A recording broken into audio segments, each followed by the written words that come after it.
रहे हैं। पिछले 4 महीनों से लगातार 1000 से भी ज्यादा मंदिरों को ध्वस्त किया गया है। इस्कॉन मंदिर के संत श्री चिन्मय कृष्ण तरीके से रैली निकाल रहे थे, फिर भी उनको जबरदस्ती उठाकर जेल में डाल दिया गया। उन पर देशद्रोह का भी आरोप लगाया गया है। हम उनको जल्द से जल्द रिहा करने की मांग करते हैं।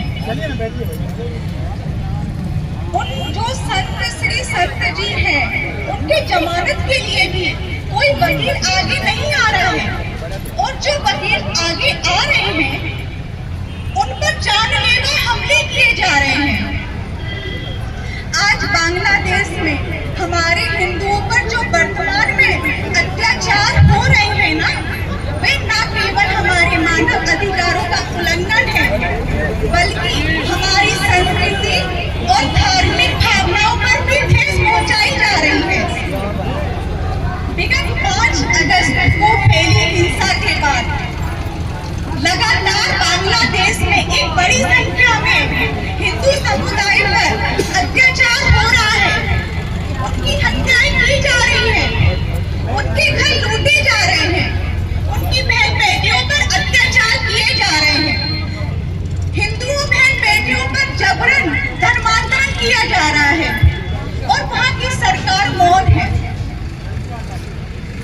हम तो दुनिया के हर हिंदू को अपना समझते हैं। उनको कोई भी मूलभूत अधिकार नहीं मिल रहे हैं। हमारे पड़ोसी देश में भी लगातार हिंदुओं पर अत्याचार हो रहे हैं। इससे हमारे मन को बहुत गहरी चोट पहुंचाई है। समुद्र में जैसे लहरें बनती हैं, वैसे ही बिगड़ती हैं। उसी प्रकार हमारे जीवन में, हमारे समाज में, हमारे राष्ट्र में और हमारे विश्व में इस प्रकार की कई चुनौतियां आती हैं और चली जाती हैं। हमने उन चुनौतियों का डटकर सामना किया। इस बात का इतिहास गवाह है। हिंदुत्व की रक्षा के लिए एक विधवा नारी रानी दुर्गावती कूद पड़ी रणभूमि में। जो जगह जगह आदिकाल में हर जगह टारगेट बना हुआ है। बहुत हो चुका, अब नहीं इसको भारत बर्दाश्त करेगा, बिल्कुल भी नहीं करेगा। आज की इस विषम परिस्थितियों में भारत के हर कोने से सिर्फ एक ही आवाज गूंज रही है। भारत के हर कोने से सिर्फ एक ही आवाज गूंज रही है। हम एक हैं तो सेफ है, हम एक हैं तो सेफ है। अंत में पूर्व प्रधानमंत्री भारत रत्न श्री अटल बिहारी वाजपेयी जी के शब्दों में अपनी वाणी को विराम देना चाहूंगी। भूभाग नहीं, सत सत मानव के हृदय जीतने का निश्चय। भूभाग नहीं, सत सत मानव के हृदय जीतने का निश्चय। हिंदू तन मन हिंदू जीवन, रग रग हिंदू मेरा परिचय। हिंदू तन मन हिंदू जीवन, रग रग हिंदू मेरा परिचय। रग रग हिंदू मेरा परिचय। धन्यवाद। समझने लगते हैं और उसको नष्ट करने में लग जाते हैं। पूरे विश्व में देख लीजिए, हमारे देश के भी कुछ नेता हैं जो सदैव उनका गुणगान गाते रहते हैं। चाहे अखिलेश यादव हो, चाहे मिस्टर ओवैसी हो। ओवैसी तो भारत में सांसद हैं, संसद में शपथ लेते हैं और जय फिलिस्तीन कहते हैं। ऐसे जो आताताई लोग हैं, ऐसी दुष्ट मानसिकता के लोग हैं, इनको कहीं ना कहीं सबक सिखाने का वक्त आ गया है। और वो सबक कौन सिखाएगा? इस देश की जनता ही सिखा सकती है। आज बांग्लादेश यदि जीवित है, वो भारत की कृपा पे जीवित है। भारत सरकार उनकी दवाइयां जिस दिन बंद कर देगी, आधी आबादी वैसी बढ़ जाएगी।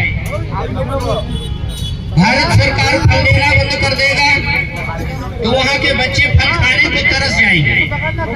भारत सरकार उनको दूध देना बंद कर देगी, बिजली देना बंद कर देगी, खाद्यान्न बंद कर देगी। उस दिन वहाँ की सरकार घुटने पर आ जाएगी।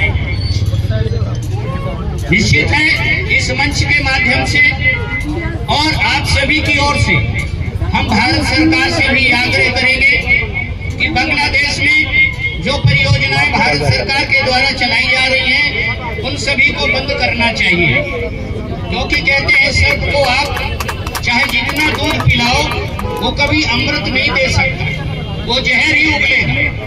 इसीलिए इस तरह के जो राष्ट्र हैं इनको इस प्रकार की कोई सहायता नहीं होनी चाहिए। और हिंदू समाज को अपनी संस्कृति की रक्षा के लिए वो चाहे जिस पूजा पद्धति को मानने वाला हो, संगठित होकर के और इसका विरोध करना चाहिए।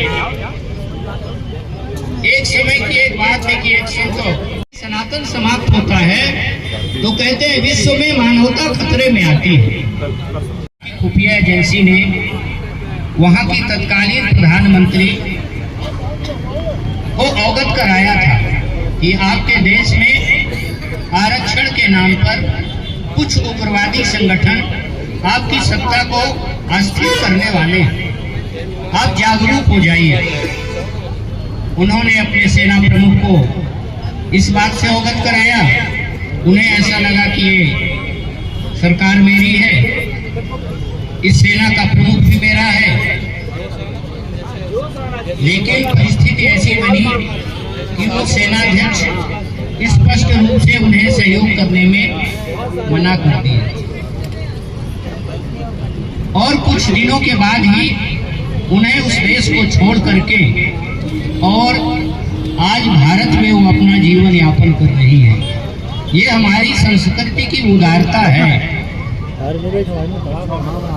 लेकिन उसका दुष्परिणाम आज क्या हो रहा है कि जो बांग्लादेश में रहने वाले सनातनी हैं, हिंदू समाज के लगभग 200 मंदिरों को जला दिया गया, तोड़ दिया गया।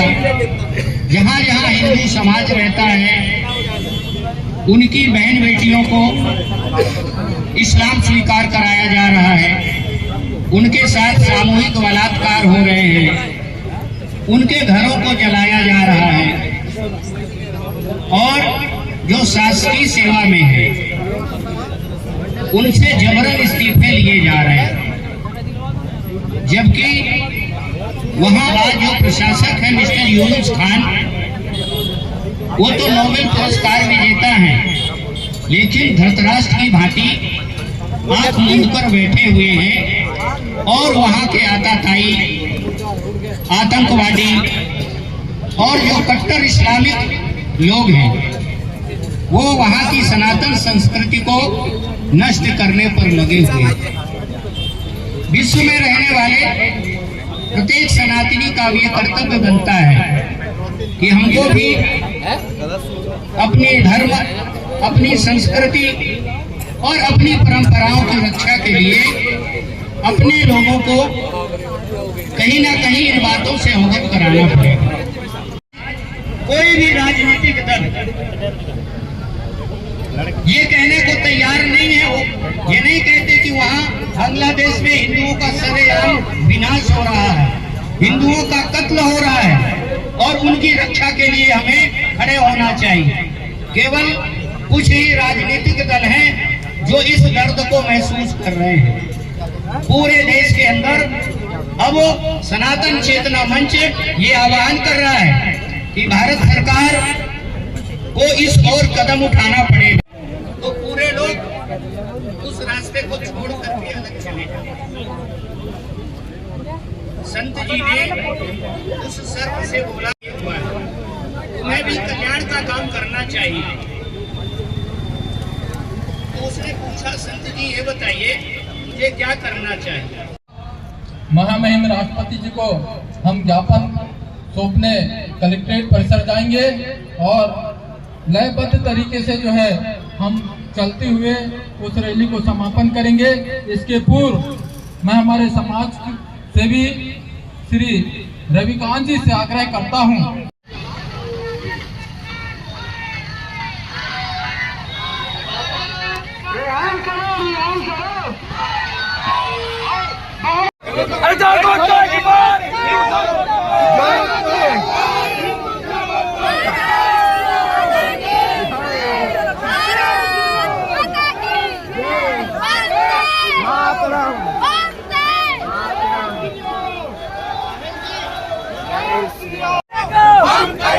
हम करेंगे जिंदाबाद जिंदाबाद।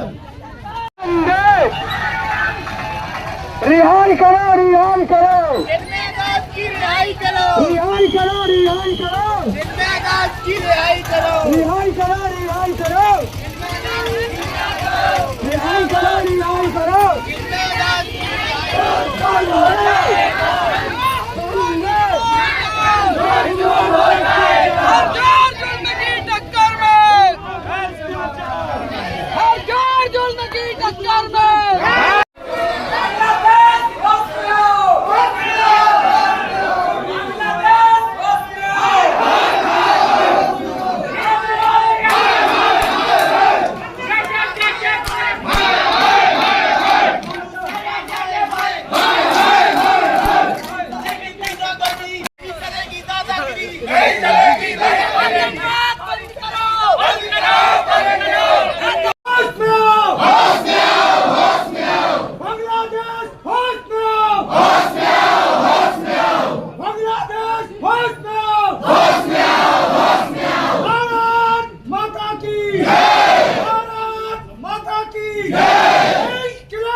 समुदाय पर हो रहे अत्याचारों के संबंध में यह हमारा ज्ञापन है। आपसे आग्रह है, निवेदन है कि आप इस ज्ञापन को जो है महामहिम राष्ट्रपति तक भारत सरकार को पहुंचाने का कष्ट करेंगे। ज्ञापन हमारा यह है कि सेवा में महामहिम राष्ट्रपति भारत सरकार नई दिल्ली, विषय बांग्लादेश में अल्पसंख्यक हिंदू, बौद्ध और ईसाई समुदाय पर हो रहे अत्याचारों के संबंध में माननीय महोदया, हम भारत के नागरिक और सकल हिंदू समाज के प्रतिनिधि बांग्लादेश में हिंदू, बौद्ध और ईसाई समुदाय पर हो रहे अत्याचारों के प्रति अपनी गहरी चिंता और विरोध व्यक्त करते हैं।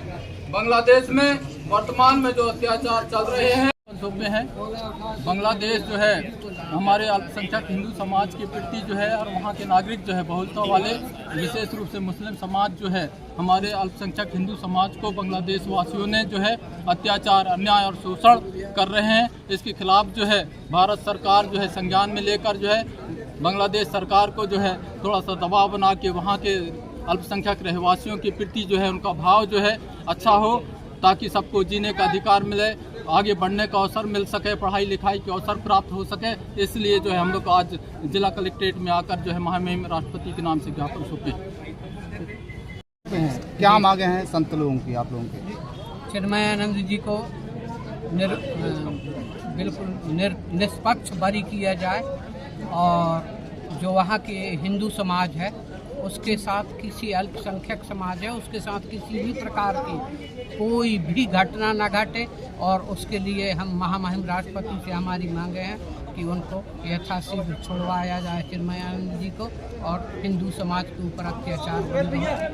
यदि यही पुनरावृत्ति जारी रही बांग्लादेश में, संत समाज इस मामले को लेकर क्या करेगा, अगला कदम? संत समाज फिर अपना पूरा अस्त्र शस्त्र लेके आगे आ जाएगा और किसी प्रकार की बर्बरता उनके साथ बर्दाश्त नहीं की जाएगी। ठीक है।